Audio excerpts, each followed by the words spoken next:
Bien, entonces, por respeto y honrar a todos los que han venido a tiempo y a todas, pues acá tengo un recordatorio de sus medallas con las que se condecoró su presencia hace exactamente una semana, el miércoles pasado, como líderes que son del Perú,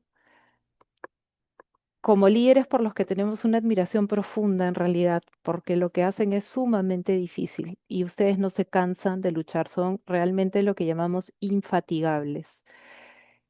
Todo eso que conversamos la vez pasada tenía que ver con las virtudes que tenemos dentro y que a veces no recordamos, y por no recordarlas, no hacemos que se potencien al máximo, como que no logramos hacerlas brillar lo más que podemos.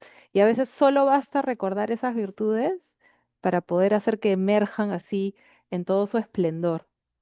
Entonces, bueno, espero que hayan tenido oportunidad de revisar un poquito el material y como tal vez no todo el mundo ha tenido oportunidad, vamos a hacer un repaso veloz de lo que vimos en la clase anterior.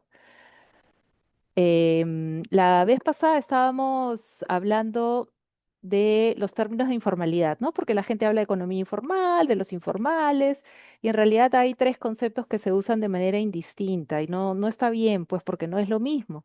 La economía informal es todo, empresas y personas. El sector informal es lo más pequeño. ¿Por qué? Porque son las empresas, las microempresas, pequeñas empresas, incluso grandes empresas que no se han registrado en la SUNAT, no tienen esa personería jurídica. Entonces, todas esas unidades económicas, empresitas, se dice que son del sector informal cuando no se han registrado en la SUNAT. Pero el concepto más grande que el sector es el concepto del empleo. ¿Y el empleo está enfocado en quién? El empleo está enfocado en las personas. Personas que trabajan, trabajadores que les falta qué cosa. No están regulados por leyes laborales y no están protegidos laboralmente para tener seguridad en salud, para tener pensiones, y en nuestro país hay aún más cosas, hay gratificaciones, vacaciones. Entonces, las personas que están trabajando sin esa protección, sin esa regulación, se dice que están trabajando en el empleo informal. Muy bien. Entonces, ¿qué es lo que comentamos? A ver, voy a pasar a la siguiente. Estuvimos hablando de cifras y tuvimos un concurso en que una compañera incluso se salió de su lugar para llegar a tocar el timbre más rápido, pero hablamos que somos 18 millones de personas que trabajamos en Perú, que somos mayores de 14 años y que estamos trabajando actualmente. Eso significa que 74% del empleo, perdón, 74% de ese empleo es informal. Son 13 millones de esos 18 millones de personas. Y se acuerdan que comentamos que lo mejor era retirar de ahí a las personas que trabajan en el campo, sea que trabajan en agricultura, que trabajan en ganadería, que trabajan en pesca, que trabajan en productos de la selva. ¿Por qué? Primero porque están muy alejados y eso significa que casi todos son de empleo informal, porque una persona que está cultivando su parcela a 4 horas de una ciudad que está a 1 hora antes de Ayacucho, no se ha registrado en la SUNAT. Entonces, la mayoría de ellos son de empleo informal y distorsiona eso un poco las cifras. Parece que es más grande la informalidad cuando un componente grande en verdad es lo rural, personas que están trabajando en poblados que son de menos de 2.000 personas. Entonces vamos a retirarlas a ellas un ratito y vamos a ver lo que es el empleo urbano. Y esto es lo que comentábamos la vez pasada. Cuando retiramos a los que están en el campo, nos queda que ya no es 74, es un poco menos, es 69% del empleo urbano el que está en la informalidad. Pero es importante verlo así porque así cuando hablamos con una autoridad le damos la cifra real. Chío, si me ayudas por favor a ir admitiendo. Sí, ok, yo lo Ok, estoy haciendo, sí. ya, gracias. Disculpa. Ok, entonces, el empleo informal es los que sobran, los chiquitos, los que quedan por ahí, un grupo pequeño. No. El empleo informal es casi 70% y estamos hablando solo del área urbana, solo de poblados de más de 2.000 personas. Los raritos son los que hoy en día tienen empleo formal con todos sus beneficios. El excedente en realidad son ellos y la norma se ha vuelto que sea el empleo informal. Eso no está bien. Vamos a ver, dentro del empleo formal están las personas que están en planilla o que tienen su seguro de salud, tienen pensiones, gratificaciones, vacaciones, etcétera. Están también los independientes que se han registrado, trabajan solos, como un médico, un abogado, un contador, pero se apuntaron en la SUNAT, tienen RUC o tienen RUS, es un porcentaje chiquito del 31, y los empleadores, los dueños de las empresas, es aún más chiquito, son 2 de 31. En el empleo informal se da un paralelo. Hay personas asalariadas que reciben un sueldo, sí, pero están trabajando en una empresa informal. Hablamos de un taller de mecánica que es del barrio, que tiene su clientela, no está registrado en la SUNAT, no puede poner a su gente en planilla, por muchas razones, pero les paga semanalmente a sus empleados. O la señora que vende menú, Paulina no puede entrar, dice. no puede entrar, pero a ver, Chío, si le puedes compartir el link de nuevo, a ver. Ya, ok. Gracias. Entonces, bueno, esas personas se les llama asalariadas, pero de empleo informal. Y acuérdense que acá también hay gente que trabaja para Movistar, para Claro, para Entel, para muchas empresas que son formales, pero están por recibo por honorarios, no tienen beneficios. Pero miren el grupo que sale más grande, son los independientes, que son nuestros compañeros, compañeras de mercados, nuestros compañeros que venden diarios, lustradores, que salen cada día a crear su propio trabajo. Fíjense que son 31 y que 31 es más que 25, ¿ah? Que son todas las personas que trabajan en empleo formal. O sea, solo los independientes son más que toda la gente que está en empleo formal en el país. Le siguen los trabajadores familiares no remunerados, la sobrina que ayuda a la señora que vende menú en el garaje. No le pagan a la sobrina, pero le dan techo, le dan comida, le ayudan con los libros del colegio, etcétera. Entonces, no es poquito, tenemos 4%, 4 de 69. Están las trabajadoras del hogar, que es un número que como porcentaje se ha reducido, pero estamos hablando solo del área urbana. Y finalmente están los empleadores, los dueños de las empresas, ¿no? Que también trabajan y es un porcentaje menor. Entonces, eso ha sido en grandes términos el repaso de lo que hemos hecho en la sesión anterior. Disculpen que los haya aburrido. Me quedó esta cosita que es recordar que en realidad esta cifra de independientes es más grande. ¿Por qué? Porque hay mucha gente que saca RUC o RUS y porque alguna vez en su vida sacó RUC, se le considera un trabajador de empleo formal, aunque sea independiente, aunque es igualito a un trabajador independiente de empleo informal, porque nosotros vemos los datos de esas personas y son igualitos a estos, pero porque sacaron RUC o RUS alguna vez en su vida, en Perú y en las estadísticas del mundo se le va a considerar como empleo formal.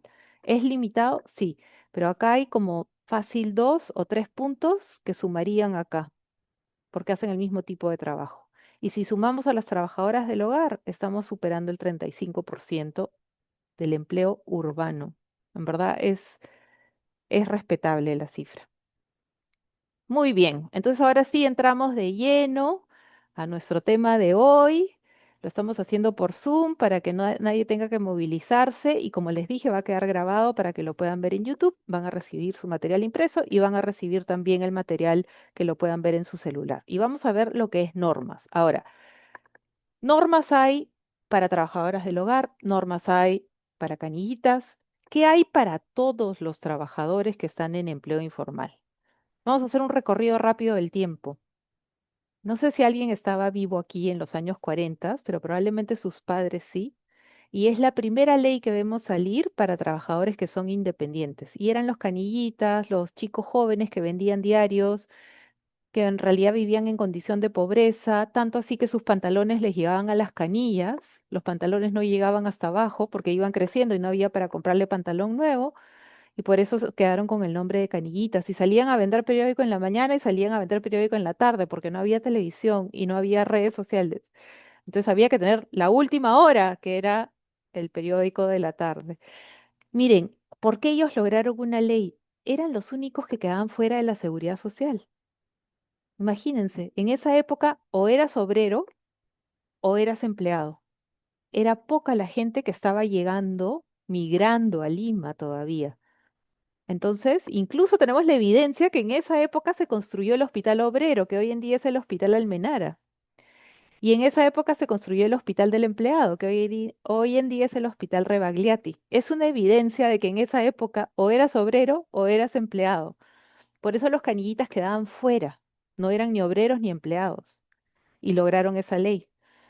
Y pasan 49 años, toda una vida, para que salga una nueva ley para otro grupo, que es la ley de estibadores. Imagínense, cuando sale esta ley, el mercado mayorista todavía no estaba en Santa Anita, estaba en La Parada, pero lograron con mucho esfuerzo tener una ley para regular el trabajo que hacen, los pesos que cargan, que era indispensable. Y de ahí no hay nada hasta el año 2001, que algunos de ustedes se acuerdan, el presidente Toledo decía, no sabemos, pero él dice que él trabajó de niño lustrando zapatos allá en Ancash. Entonces él tenía esta cercanía con la Federación de los Lustradores de Calzado y él impulsa que salga la ley de lustradores en el año 2001 en su gobierno. Y en el año 2002 es la primera vez que se habla de informalidad en la Organización Internacional del Trabajo, que es la agencia de Naciones Unidas encargada de sacar normas para los trabajadores. Es la primera vez. Y por ser la primera vez, no es que sale como una ley, no es que sale un instrumento así, no. Solamente hay una discusión y unas conclusiones. La Organización Internacional del Trabajo es la única agencia de Naciones Unidas que tiene tres partes: gobiernos, empleadores y trabajadores. Y los tres se sientan a la mesa, una mesa enorme, porque van cientos de países, con esos tres representantes, para discutir las normas de trabajo. De ahí nos pasamos al año 2003, cuando sale la primera ley para las compañeras trabajadoras del hogar. Un esfuerzo inmenso del sector, un esfuerzo nacional que tuvo movilización en todo el país para tener una norma que había sido necesaria ya por muchísimos años, pero recién en el año 2003 sale. En el año 2009 era el segundo gobierno de Alan García y no sé si se acuerdan que en esa época tuvimos dos cumbres mundiales en Perú. Una fue APEC y la otra fue la cumbre le llamaban como Unión Europea América Latina. Cuando hay cumbres de ese tipo, los países buscan tener una noticia anunciable, le llaman. Un anuncio que puedan hacer que llame la atención de la prensa y del mundo por estar en un evento donde hay presidentes de muchísimos países. El anunciable que se tuvo en ese momento con Alan García y con estas cumbres fue la creación del Ministerio de Medio Ambiente en Perú. No teníamos antes. Recién en ese momento hemos tenido.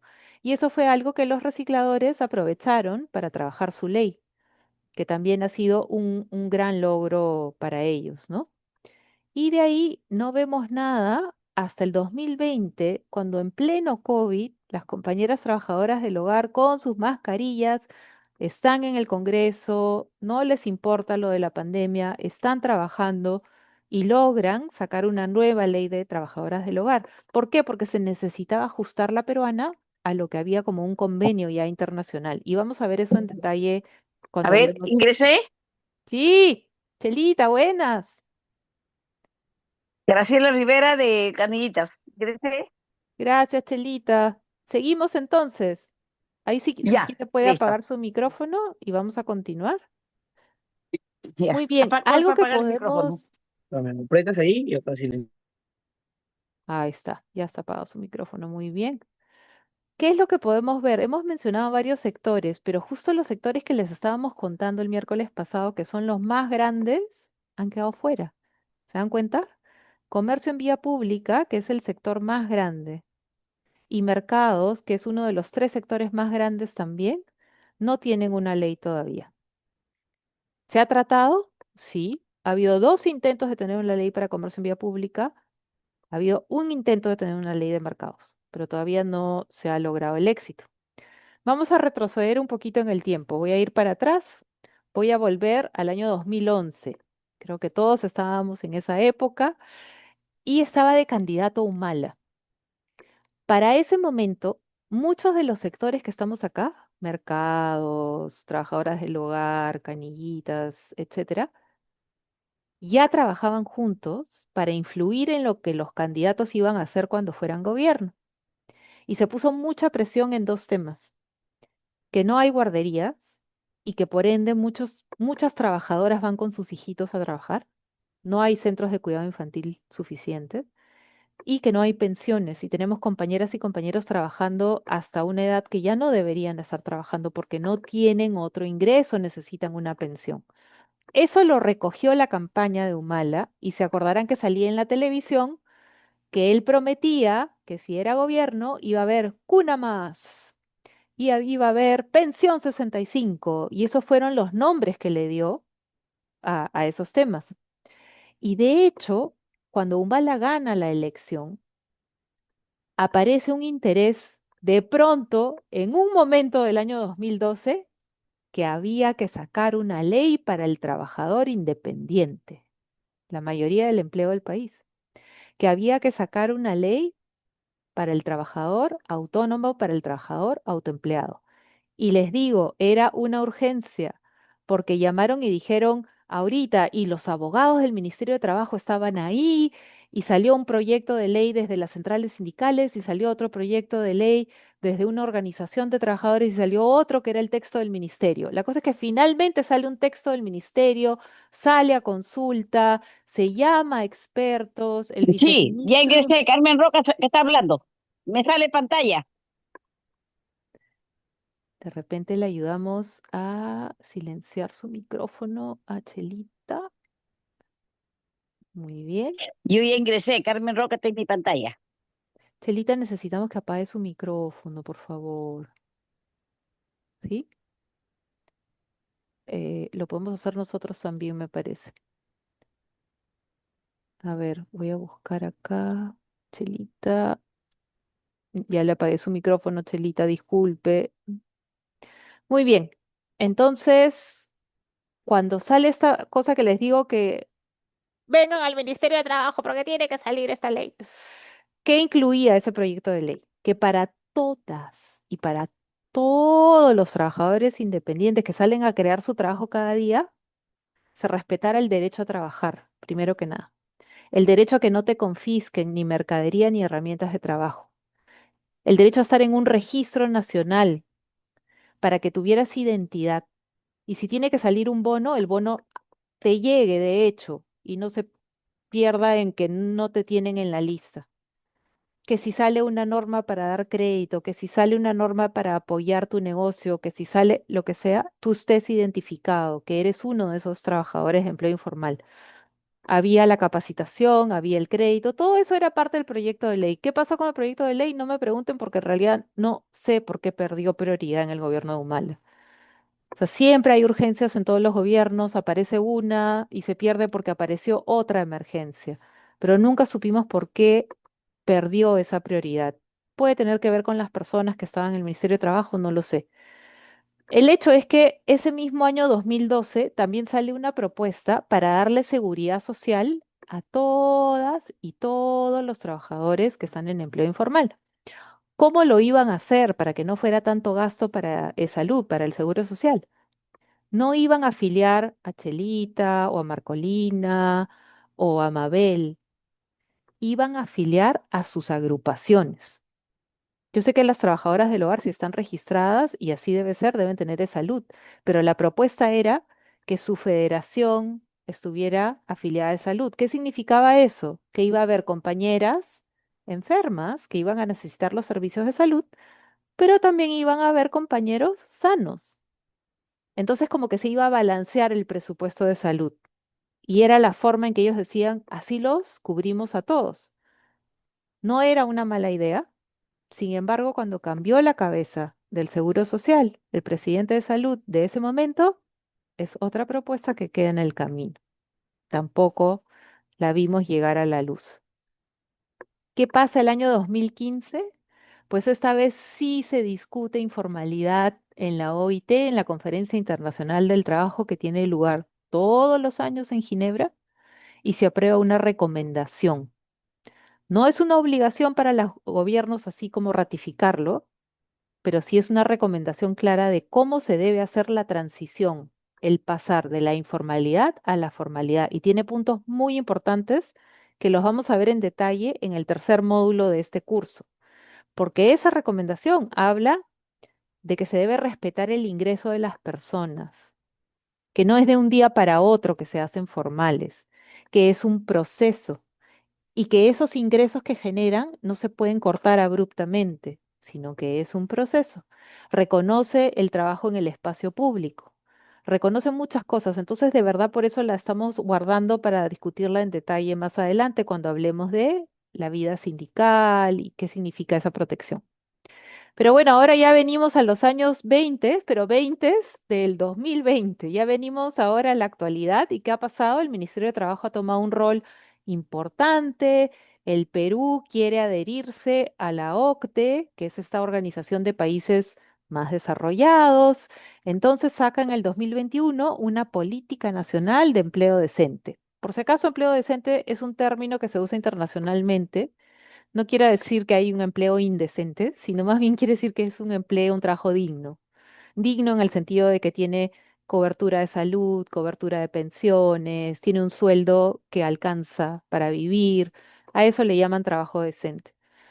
Y bueno, como consecuencia de esa política nacional, hay una mención del trabajo autoempleado y en el 2023 se saca unos conceptos para el autoempleo. Es la primera vez que nuestro país tiene un documento oficial que habla de los trabajadores que crean su propio trabajo, que los define quiénes son, cómo se les puede clasificar, qué es lo que necesitan. No es perfecto, no lo es. Muchos dimos comentarios para esto. Algunos comentarios los tomaron, otros no. Muchos de los que están en la sala dieron sus comentarios, pero bueno, es lo que más se acerca en el presente. Y ahora esta ya es la calientita, la ultimita, la última hora es estas noticias que tenemos en pantalla. Este año, hace unos meses, el gobierno quiere demostrar que está haciendo algo sobre la informalidad porque tiene la misión de reducir la informalidad, el empleo informal. Entonces, en abril sacó esto que le llama el Registro Nacional y nosotras contentas, felices, dijimos, no puede ser, ¿cómo han sacado el registro? Por fin lo vamos a tener. ¿Dónde se apunta la gente? Resulta que no era exactamente eso. Es un conjunto de estadísticas de todo el país. Es útil porque están muchas provincias, o sea, están todas las provincias, y dice quiénes trabajan en agricultura, quiénes trabajan como trabajadoras del hogar, cuántos años tienen, qué nivel de instrucción llegaron, son hombres, son mujeres. En verdad, compañeros, son estadísticas que desde Wigo producimos con mucha frecuencia, pero bueno, hay que respetar que esto ha sido generado desde el Estado. Y después de eso, ahora sí, la ultimita, es que hace apenas un mes, 2 meses, el Ministerio de Trabajo lanza esto que le llama tipología de la informalidad laboral. ¿Qué es lo que han hecho? Han tomado a todos los trabajadores de empleo informal, trabajadoras del hogar, trabajadores del campo, trabajadores de mercados, y a todos los han puesto en grupo, en un grupo diferente. Le ha puesto un título al grupo. ¿Es perfecto? Tampoco es perfecto. Y les doy un ejemplo.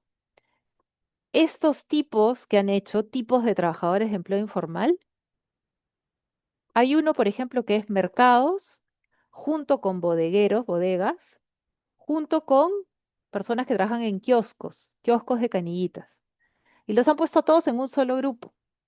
Y le han llamado al grupo trabajadores de puesto fijo.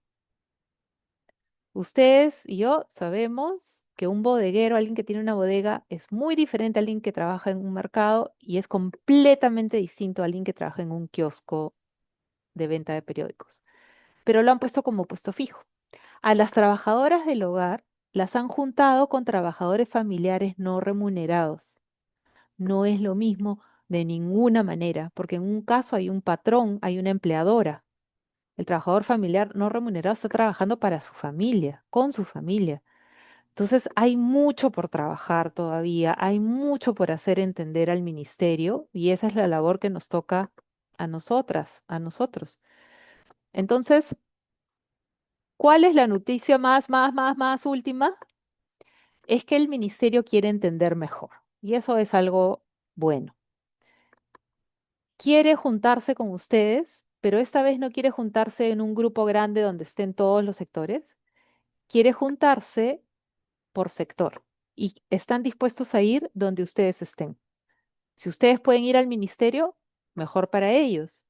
Pero si ustedes necesitan que ellos se acerquen a donde están sus bases, donde normalmente ustedes se encuentran, trabajan o viven, lo van a hacer. Entonces, como creo que mencionamos en la sesión anterior, los vamos a molestar con eso porque quieren sentarse a escuchar a un grupo de dirigentes, de trabajadoras del hogar, de mercados por separado, de canillitas, lustradores, también los dos por separado. Quieren entender mucho mejor. Entonces, eso va a pasar prontísimo y hay que aprovechar y ahí hay que tener la tipología en la mano, la van a recibir, es una presentación que hizo el ministro de Trabajo, ahí salen todos los grupos, la van a recibir para que ustedes mismos la puedan abrir y verla. Y también algunas de esos detalles va a ir en su material impreso que les vamos a dar en la próxima sesión, que sí nos vamos a ver presencialmente. Muy bien. Entonces, eso es más o menos lo que quería compartir. Y en un ratito nos vamos a mover a salas, un par de salas diferentes, para poder ver lo que son las normas de cada sector. ¿Qué dice la Constitución sobre cada uno de ustedes? ¿Qué dice la ley o la norma que los regula a cada uno de ustedes? Lo vamos a ver en un ratito.